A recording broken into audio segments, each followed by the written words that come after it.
राज्यपाल अनुसुईया उइके अन्य पिछड़ा वर्ग ओबीसी वर्ग को दिए गए 27% आरक्षण की वजह से आरक्षण विधेयकों पर हस्ताक्षर करने से हिचक रही हैं। राज्यपाल ने शनिवार को मीडिया से बातचीत में कहा कि मैंने केवल आदिवासी वर्ग का आरक्षण बढ़ाने के लिए सरकार को विशेष सत्र बुलाने का सुझाव दिया था। उन्होंने सबका बढ़ा दिया है। अब जब कोर्ट ने 58% आरक्षण को अवैधानिक कह दिया है तो 76% आरक्षण का बचाव कैसे करेगी सरकार।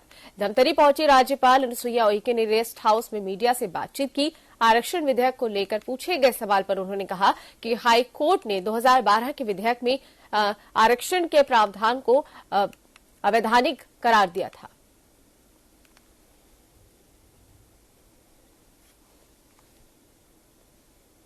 देखिए, आरक्षण का जो बिल के बारे में मैं बताना चाहती हूँ कि मैंने एक पत्र लिखा था सीएम साहब को, और जो परिस्थिति 58 को लेकर जो हाई कोर्ट ने उस संशोधन को जो है 2012 का जो हुआ था, जिसमें 50 से ऊपर 58 कर दिया था और उसको उन्होंने अवैधानिक रूप से घोषित कर दिया। तब मैंने मुख्यमंत्री जी को कहा था, लिखा था, और व्यक्तिगत तौर पर भी मैं जानकारी ले रही थी कि इसमें तत्काल कार्रवाई होनी चाहिए। पूरे प्रदेश में एक असंतोष का वातावरण है और मैंने स्पेशल, आज मैं आपको बता रही हूँ, केवल जनजाति समाज के लिए ही सत्र बुलाने के लिए मांग किया था। असंतोष का सवाल नहीं है, बात यह है कि इनका भला, उनका साथ जस्टिस हो, किसी तरह की कोई प्रॉब्लम ना आए, क्योंकि ये मामला कोर्ट में जाएगा तो सरकार की क्या तैयारी होनी चाहिए। फिर वैसी स्थिति अगर हो जाए, और वहां पर जो हाई कोर्ट ने जो निरस्त किया है उन पहलुओं को भी हम देख रहे हैं कि उन्होंने पहले ही कहा था कि आपके पास क्या डाटा है, किस आधार पर आपने 2012 में आपने ओबीसी को बढ़ाया और किस आधार पर एससी को कम किया और किस आधार पर एसटी को बढ़ाया।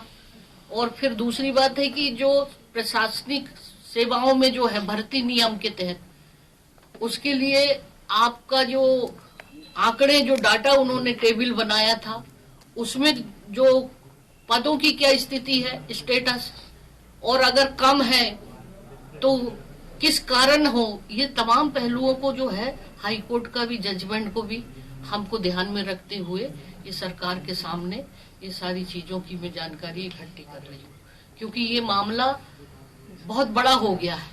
भाई, इसमें जो जजमेंट था, पहले 58% था, एससी का तो यथावत था ही, ओबीसी का यथावत था, केवल 32 से 20% आया। तो पूरे प्रदेश में ट्राइबलों ने तो आंदोलन किया था ना, उनकी मांग थी जो, तो या तो मतलब जो भी कुछ इसमें आपने संशोधन जैसा भी लाए हैं, जब 58% के ऊपर अवैधानिक घोषित हो रहा है तो 76% पे क्या कर सकेगी सरकार, ये मेरा प्रश्न है।